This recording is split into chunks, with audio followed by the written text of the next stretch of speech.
pledge allegiance to the flag of the United States of America and to the republic for which it stands, one nation, under God, indivisible, with liberty and justice for all. All right. I'll do the roll call. Thomas Roach, present. Anita Tripp. I'm here. Todd Tyler. Here. Chris Miles. Here. Ella Collins. Here. James Donahue. Here.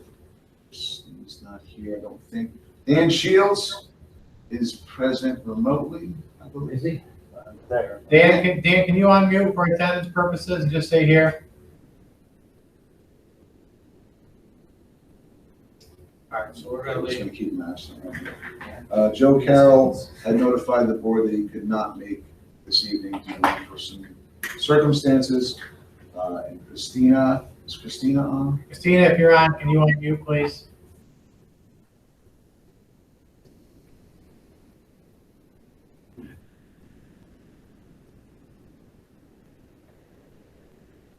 All right, good evening, folks. This evening we have a presentation. Don't do the introduction. Yep, so we have our auditors from Marvin and Company. So we have Charles Smith with us. Charles, for the folks in the boardroom, he's in your upper right-hand corner. He was part of the team last year with Deborah. And then new to Port Edward, now new to Marvin. He is second from the left, that's Tom Posey on the big screen up there. So the board members do have a copy in front of them of the PowerPoint slide. Okay. Additionally, board members, inside the board packet folder, there is a folder for this evening. And inside is this PowerPoint. And there's also the draft of the full audit report. Just want to make sure, did I, Charlene? 65 pages. Oh, Charlene's there, okay. Yeah, so I have the draft. I did not print 10 copies of that, but I did print 3. And if anybody else wants one, but I have 3 right here people can take.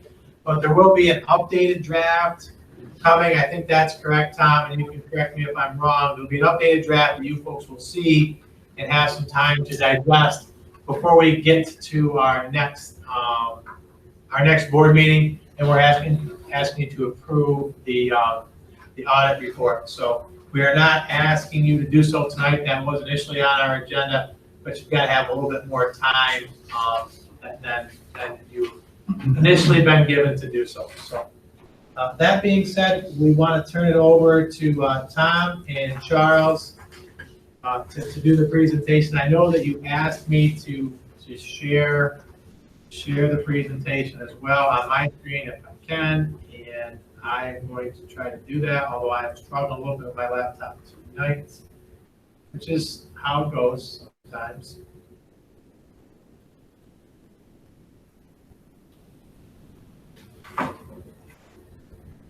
So you guys are there. And if I have to, I'll grab a second machine so I can make it work. They have control. No, they're going to ask me to. Oh, okay. They're going to ask me to advance things. So it can be seen. It can be seen here in the boardroom by the board.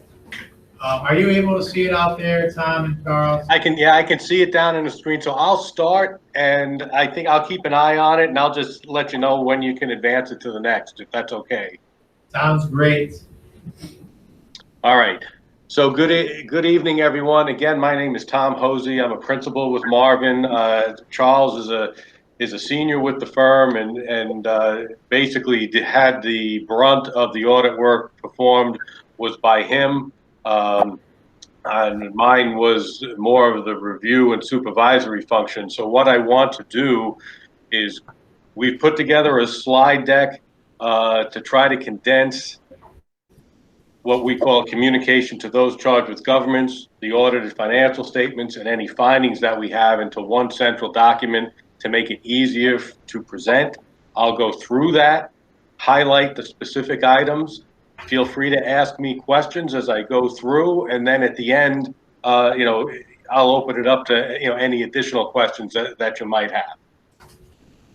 So we'll start, Dan, if you could advance the slide, we'll say to page 3. So what this is part of the audit, there's a required communication to those charged with governance that we issue at the conclusion of the audit. Included in this letter are all the items that our professional standards require us to communicate to the board. So what that letter will say is that management is responsible for the selection and the use of your accounting policies. Those are described in note 1 to the financial statements, and that during the year, the district did not adopt any new policies, and the application of existing policies wasn't changed. Next, included in the financial statements are estimates. Now, those are an integral part of the financial statements, and the most sensitive estimates that affect the financial statements, and there are 4 of them, are depreciation. The depreciable lives of property and equipment are an estimate. The calculation of compensated absences is an estimate. And the other 2 are the actuarial valuations in determining the liability for other post-employment benefits and the related deferred outflows, inflows, and our net pension asset or liability and their related deferred outflows and inflows. Tom, can I stop you just for 1 second? Sure. Hey, so Dan Shields, can you just unmute and say here? Here.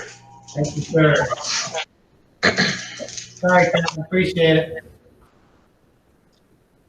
Okay, so next, we did not have any difficulties in dealing with management and performing and completing the audit.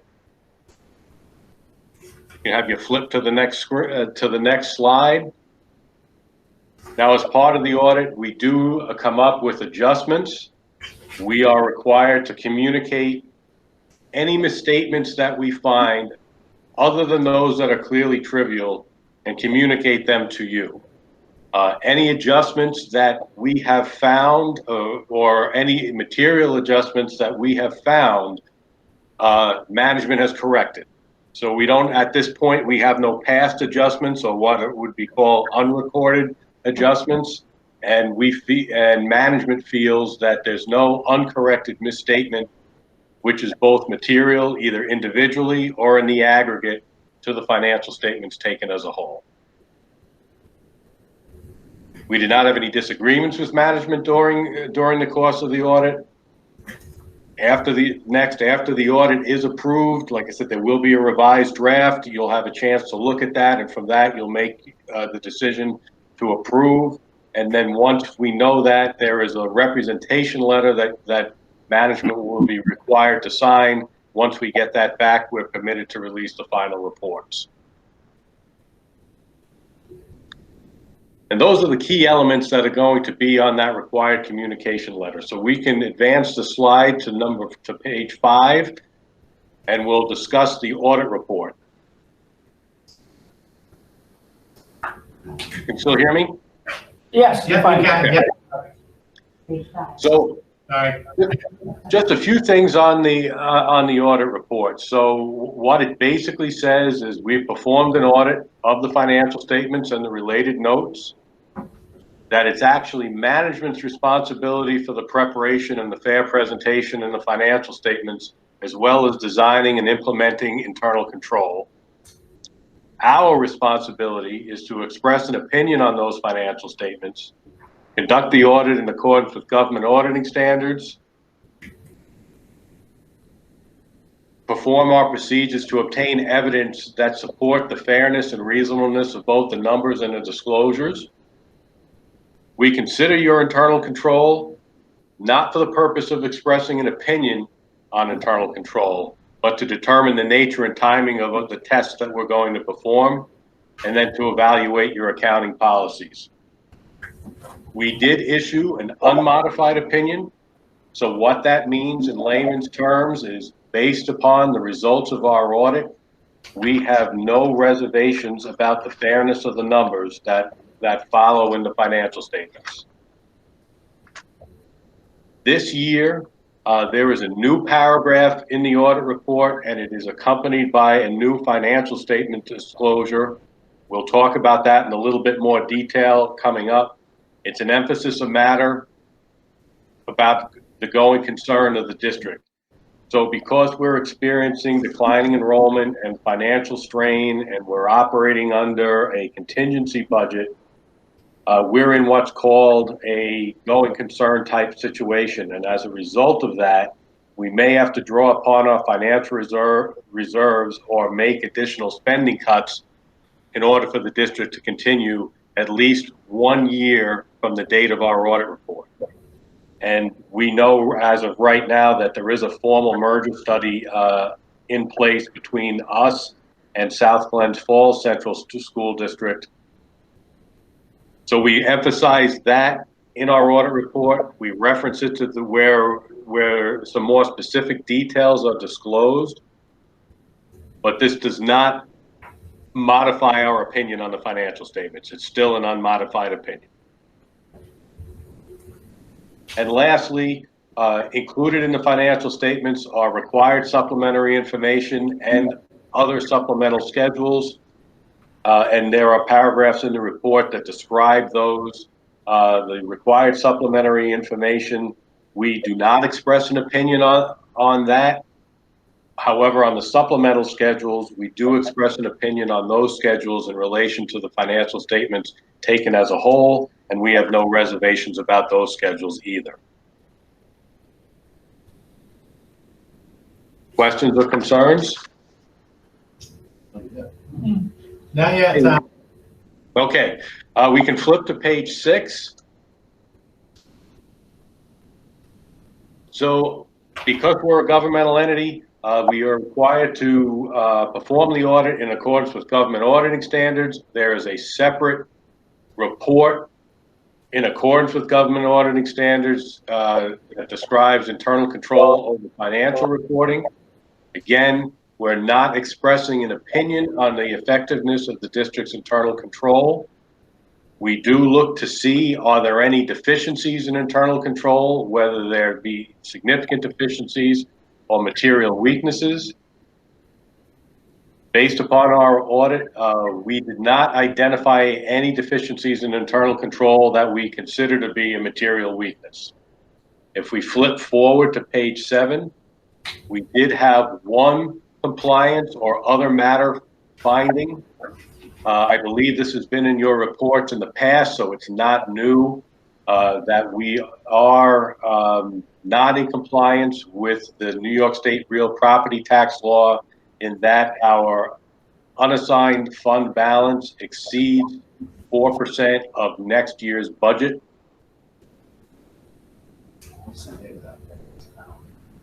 Tom, can I ask a question on that? Sure. That is accurate as of what date? So that is as of June 30th, 2020. So essentially what we're doing is we are taking your 2021 budget, multiplying that by 4%. And I believe there's actually a schedule that, let's just see. We'll look at this again further ahead, but we're essentially multiplying by 4%, coming up with a number. That is the limit. And then from that, we determine what is your general fund equity that is subject to that limit. And so that number, we have general fund equity or unassigned fund equity at June 30th of $673,701. The 4% number is $447,179, so that leaves us in excess by the 226. So it is as of June 30th, 2020, but it's compared to the 2021 budget. Thank you.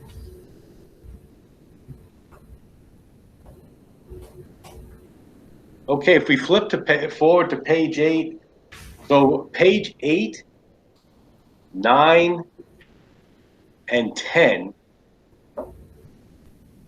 is our statement of net position or a balance sheet, and this is district-wide.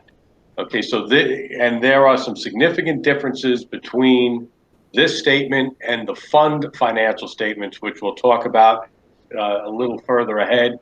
I think most of us here are more interested in the fund financial statements. This is more comparable to us as a whole. If we were going to compare ourselves to a for-profit business or a not-for-profit organization that does not have two different distinct sets of financial statements, for comparison purposes, we would be using this, the statement of net position, to compare to their balance sheet. And then a little further, we have a profit and loss statement that we would compare as well. This statement includes items such as our net pension asset, capital assets, our other post-employment benefit payable liability, and items of that nature that are significant, that are included in the district-wide statements, but are not included in the fund statements.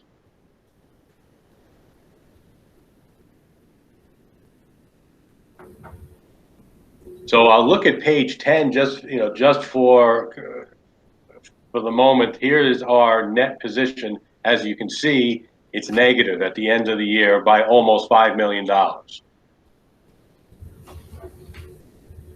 Now, if we go forward to the next page on page 11, actually what I want to do is, let's see. Page 11 shows our activities and changes in net position also on a district-wide basis. So at the bottom, you can see for the year, we had a loss of $812,000. And it reduced our net position, which was already negative in the beginning of the year, from $4 million to $4.8 million. But this is district-wide. Now on the next page, we start to get into the governmental funds, which are our general fund, special aid fund, school lunch, capital projects, and debt service. Page 12 shows our assets. Page 13 shows our liabilities. And page 14 shows the fund equity of the funds. Now, I'll just mention, we talked about the 4% limit a little while ago. If you look in the general fund and you look at the unassigned line, you see that $673,000. That is the number that we're comparing to the 4%.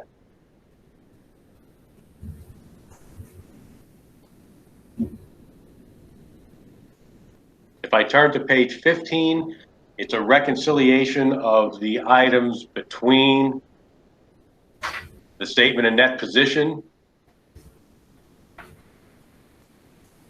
in the governmental funds to the net position in the district-wide funds. You can see our governmental fund equity is actually a positive 1.3 million, but our district-wide fund equity or net position is a negative 4.9. And how do we get there? The biggest reasons for the difference are the long-term liabilities, which include our bonds payable, installment purchase debt, compensated absences, other post-employment benefits, and so forth, of almost 26 million that are included in the district-wide, but not in the governmental funds.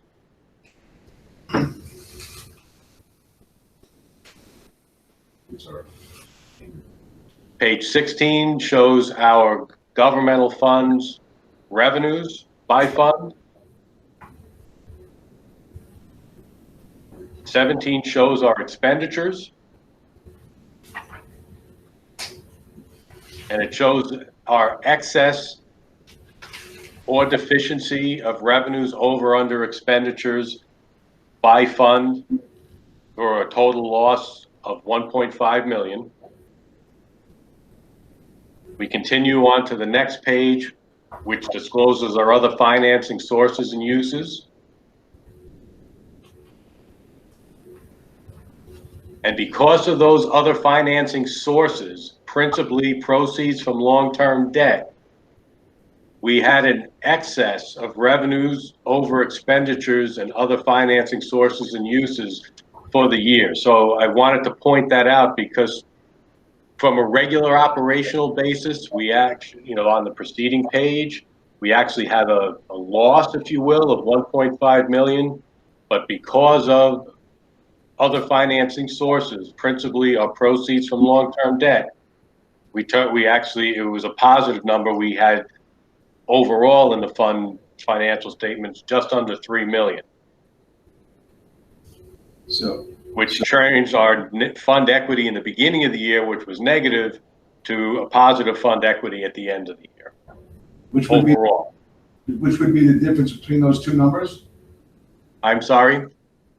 That difference is the difference between the beginning of the year and the end of the year fund equity, is that correct?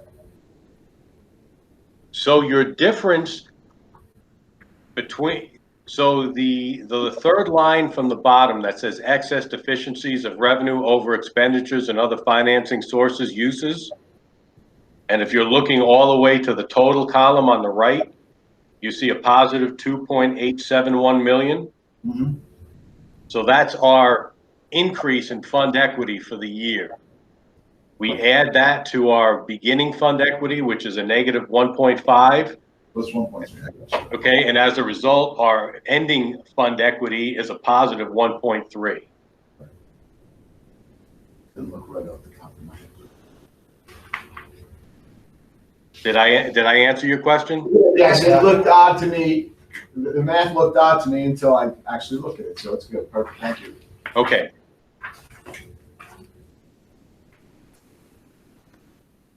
Page 19 shows our statement of net position for our fiduciary funds, of which there are two.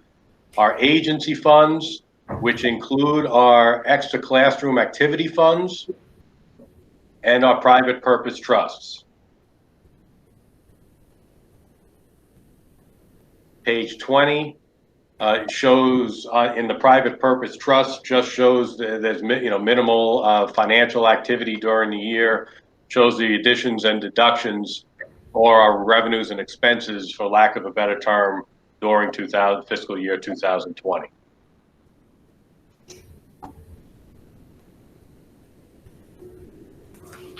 Now on page 21, we'll talk a little bit about the notes, just highlighting a few of the key notes that are included in the financial statements.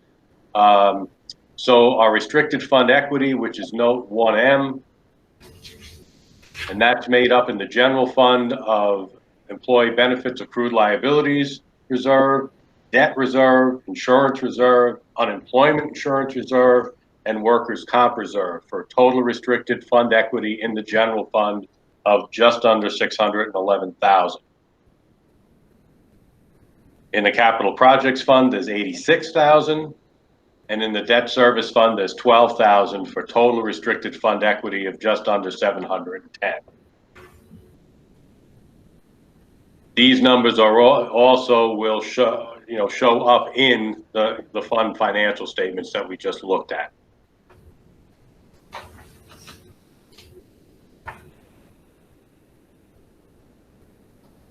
Next page, page 22, tax abatements, note 5. We point out and is disclosed that property tax revenue was reduced by just under 305,000, and the district received pilot payments totaling that amount.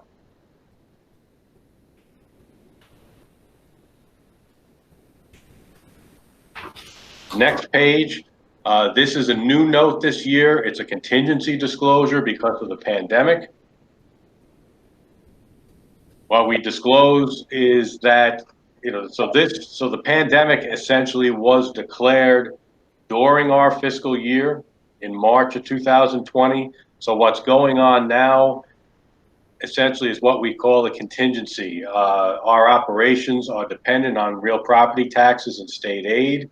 Our access to grants, funding from contracts may decrease or may not be available. So this outbreak could have an adverse impact on the economy and the cost of education. We just don't know what the result is ultimately going to be as the future goes on. So we disclose this contingency in the notes to the financial statements to let the reader know that the full impact of COVID-19 is just going to continue to evolve, as of, now and after the financial statements have been issued.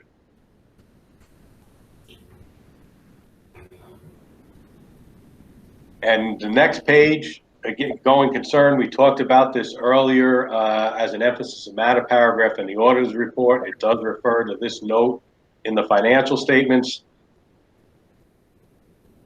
It basically says the same thing other that we did add at the bottom. Essentially that the merger, if it happens, would allow the district to continue operating while sharing resources and tuition requirements with South Glens Falls. And the merger is pending approval by the board, New York State, community votes, and if it was going to happen, would most likely happen in the fall of 2022.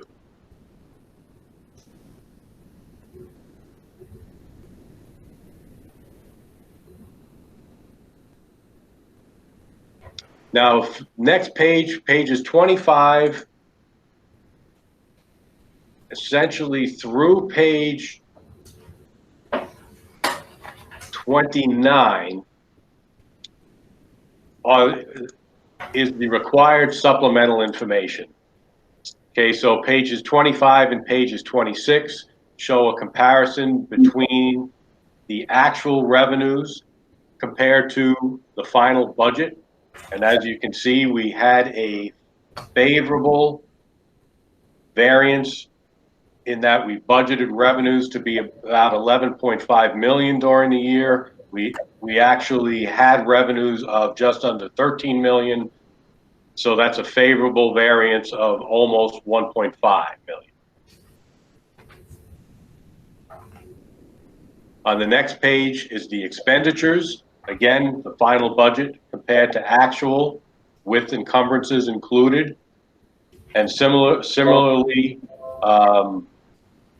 our actual expenses were less than the final budgeted expenses for a favorable overall variance of just over 236,000.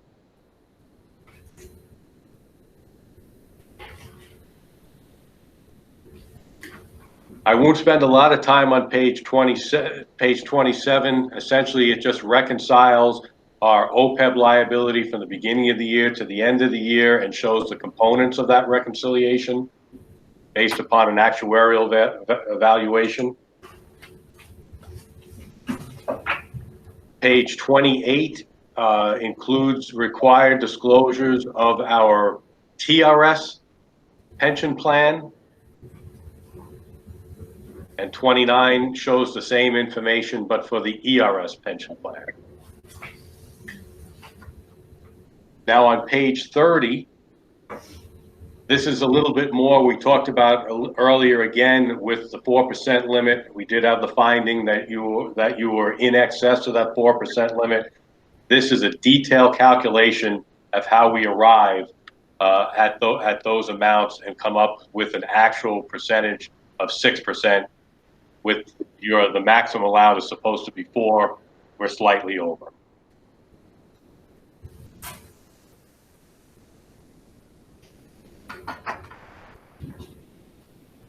Page 31, just like to inform the board about a couple of items that are coming, coming in the future. Right, we mentioned this back when we met and we talked about in kind of the preliminary meeting. The fiduciary activities essentially deal with the extra classroom and activity funds and whether or not we may be required to actually report on that on the accrual basis and bring that into the basic financial statements of the district themselves, as opposed to having a separate cash basis financial statement. And the second item is leases. This to me is a little bit of a bear. What it's going to require the district to do is for anything that we lease as a lessee, whether it be vehicles, a building, copy machine, any type of equipment, Whereas right now, with those type of leases, most of the time they're operating leases. As we make the payments, we're expensing those. This standard is going to require us to sum up and take the value of the lease and actually record it as an asset and a liability in our balance sheet. And then every time we make a payment, just reduces the liability. And then we're going to amortize those leases on a straight line basis, if you will, at their present value over the term of the lease. So to me, I'm not sure what our standard setting bodies were really thinking when they were coming up with this standard. Most people in the profession on both sides, meaning the auditees and the auditors, are looking at this and say, it seems like a lot of work and there's really not a lot of benefit here. But I just wanted to let you know that this is also coming down the pipe.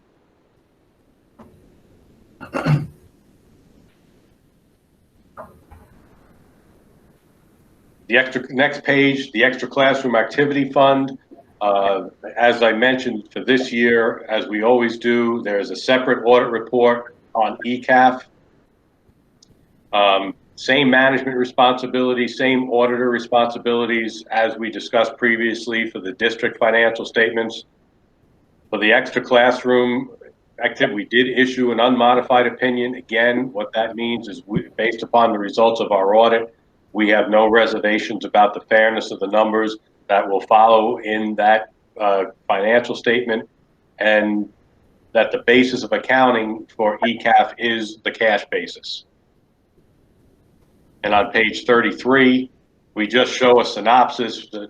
All the various clubs are not disclosed, but the totals are, which shows the cash that we had at the beginning of the year of all 25,000, receipts of 54, disbursements of 22, the cash at the end of the year of 56.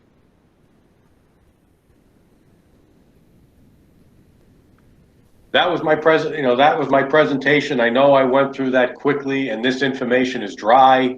Are there any questions or concerns that I can address or answer? Yeah, why would you call it dry? It's fascinating. Stimulating. My real question. Hey, I'll take the compliment, but I'll be honest, it's a cure for insomnia, and you can all say it. Could you go back to slide 25, please? 25. Miscellaneous had that question. Okay, I'm there. Okay. Please explain this to me, because it looks like, please explain these numbers to me. The difference between final budget and actual, and what that means to us going forward. So there's a difference on the bottom two lines of $1.1 million approximately between the 11.8 and the 12.9. And then you have variance with actual is 1.4. So essentially, I think all that this is really doing is it's saying to the financial statement reader that the district for fiscal year 2020 did a better job in total generating revenue than what they actually anticipated through budget purposes. And that's what that, that's the 1.4 million, right? Our final budget, we have an original budget, then we amend it, and then we arrive at a final budget. So through that process, the district said, we're gonna generate or raise 11.5 million in revenues this year. You actually generated almost 13. Now, having said that, where's the big piece of that? It's in our other sources, proceeds of long-term debt of 1.3. Okay. So Right. So if we remove the other sources from the equation, Okay. right? If we remove that from the equation, but you're still positive by 100,000. So Tom, I'm just going to ask that I know that we heard what you said, and I think the people around the table understand exactly what that is, but I want to make sure that's heard and recorded on this meeting. most of that extra proceed is due to long-term debt that we finance by taking out a loan Correct, to pay off other loans that we right. have. So that's important that that's out there, because we had a good year raising funds because we took out a large loan. Okay. That's a good aspect there, Dan. Appreciate you. Can I emphasize that again? What was that? And we did what No, it's good. we refinanced for a good reason, because we could get a better rate, and we had to borrow some money to pay some bills, and we had to do some things. I just want to make sure that it's clear. The influx was certainly allocated. Can you go further and just the miscellaneous, what would that entail? What kind of things would be there, since that jumped up 220,000? The miscellaneous underneath revenues, under local sources, what kind of things would be there? So you're looking at the actual, Charles, do we have that detail in the binder? I'm taking a look. Okay, We're over 100,000, a lot of it comes from there. and while Charles is taking a look, does anyone else want to ask another question?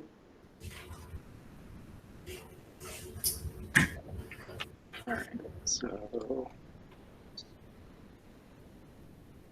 You can add some more pictures next time. Yeah, we can definitely do it. Yeah, it's just, I always used to tell, like, as you know, some of the audit procedures that we do is we read your minutes. And I always would tell my clients, can you just once in a while throw something that's, a little offbeat in there, just to kind of like perk our enthusiasm as you read it. So you can imagine sometimes it's not the most exciting stuff, but I get it. We can add a little bit more color, maybe break up the monotony. I hear you. If the pictures need explanations, though, we'll pass, because, I mean. I get it. We'll just keep them simple. I don't want to extend it. How'd you do, Charles? Did you find anything? all right. Yeah. Some of it is the refund of prior year BOCES expenses. So you got a surplus of that. That's about 50,000 of it. I'm just checking your general ledger, but I'll let you know if I find anything. But that's at least half of it. Okay. Portion. So the rest of this process. Can I ask one more question, Don? Yeah, sure. Yeah, just, again, there's often you're saying you're not going to express an opinion on anything, but a lot of times what comes out of these reports sometimes is evaluation of our accounting policies. And again, as you went through this, you looked at our policies that we have in place. Will something like that come out in terms of how our policies are fitting right now for what we're doing? You're giving us a clean report right now. It sounds like we're doing things really well. This usually comes out with some kind of analysis of our policies and what kind of things need to be improved. I don't know if that's. So what we have, so in terms of your accounting policy, I mean, I think we got two different things, and I'll try to address both. In terms of the accounting policies that are disclosed in the notes of the financial statements, I mean, those are pretty standard accounting policies that school districts across the board will follow. So if you look at your accounting policies compared to other school districts in your geographic area, they're going to substantially be the same. I think what you are specifically driving at is, as part of our audit, we look at your internal control policies and procedures for the purpose of designing our tests to determine if we're going to rely on those controls, then test those controls, and then if we find anything, we're going to report that to you. And what we have now, and basically what we have so far is we talked already, just the compliance finding on the 4%. We will have a potential management letter. Now, there are three types of findings that we can have as auditors. The worst, or there's really four. The worst is a material weakness. As we said, we didn't find any material weaknesses. The second worst is what we call a significant deficiency. As of right now, through the audit, we do not have any significant deficiencies that we reported. Then we have what's called a control deficiency, or just an other matter or a chance to improve our operating effectiveness. And we do have 2 comments there that, and the first is so one of the things that we look for is approval when we go through certain documents. And that includes approval of bank reconciliations, approval of treasurer's reports, approval of bank transfers, and an indication of a journal entry review. Now, I believe that all of that is happening. However, as auditors, we want to see that that is actually documented. So on a bank rec, if someone is reviewing the bank rec, that reviewer actually sign or initial a bank rec to document that the review has taken place. That, on the treasurer's reports, that review has taken place. On bank transfers, that review has taken place. So, so our comment will be that we do a better job documenting the approval. It's not that we don't feel that the approval is not happening, but of course, you guys can tell us, oh yeah, we approve that, and we look and say, well, we don't see documentation of the approval. How do we know that it happened? So it's just to us, it's something that we should report to you. It'll be in a management letter, but we're going to stress that it's the documentation of the approval that we're looking to see, and documentation that the journal entries have been reviewed. I think it is exactly what I was looking for. I could have waited for the management letter, I guess. Thank you. Good question.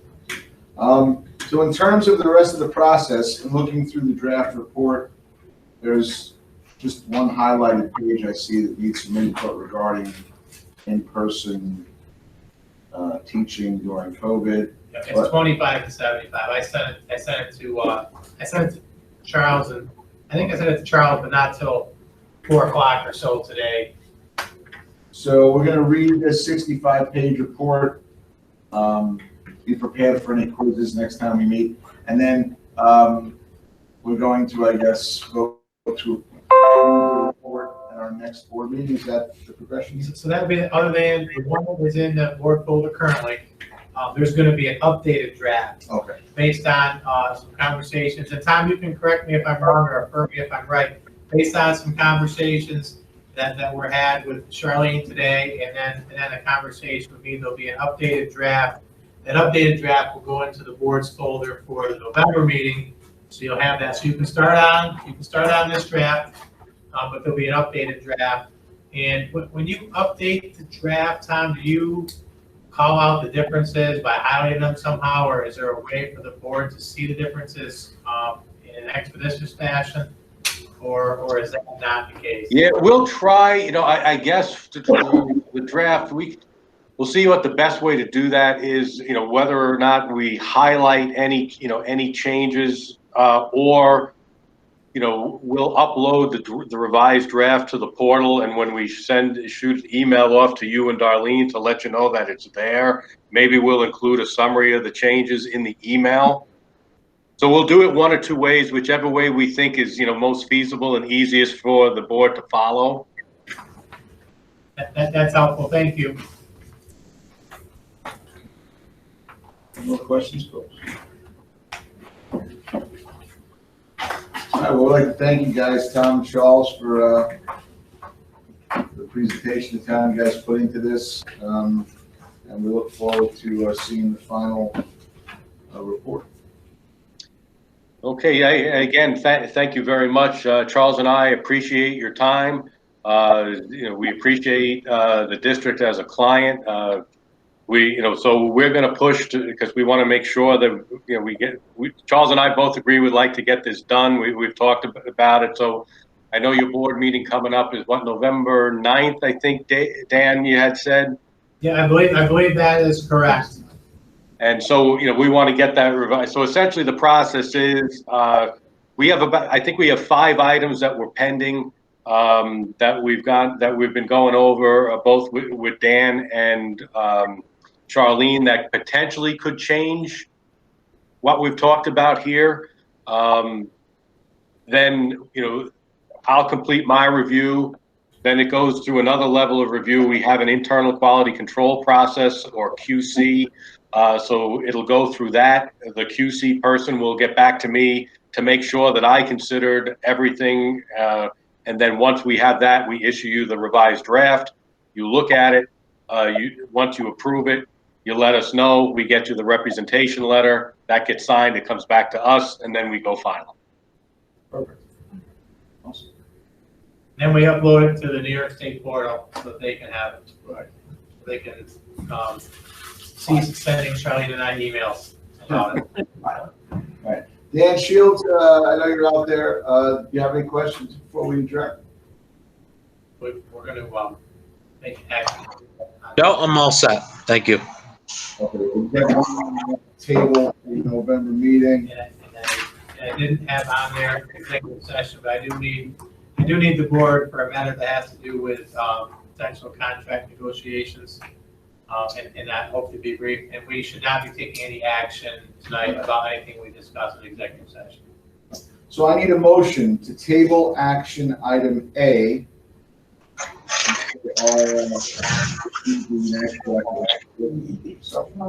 Second. Nita and Todd. All in favor? Aye. All right, so we're all good. And now we need a motion to enter executive session. Chris? Members of the executive session are reminded that all matters discussed in executive session are meant to be kept confidential.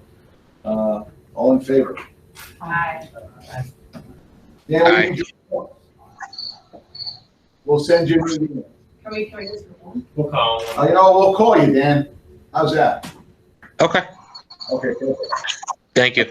So members of the public, we will not be taking action when we come out of executive session, but we will come back onto this feed to finalize the That was not you. Charlene, do you need to come into executive session for anything? Not that I'm aware of. All right, Charlene, thank Thanks, you. Charlene. Thanks, Charlene. It wasn't the most exciting meeting, but certainly we learned a lot of stuff. So thanks for the good work this evening. I need a motion to adjourn. Motion. Tonight. Nita and James, all in favor? Aye. Aye. It's really good, thank you. I just need a food, man. Everybody I knows just it's need good. food. All right, have a great night, everybody. Let me get these computers turned off. Good news, Dr. Take care. Gotta stop my recording. Sorry. Go Leafs. No. Barton.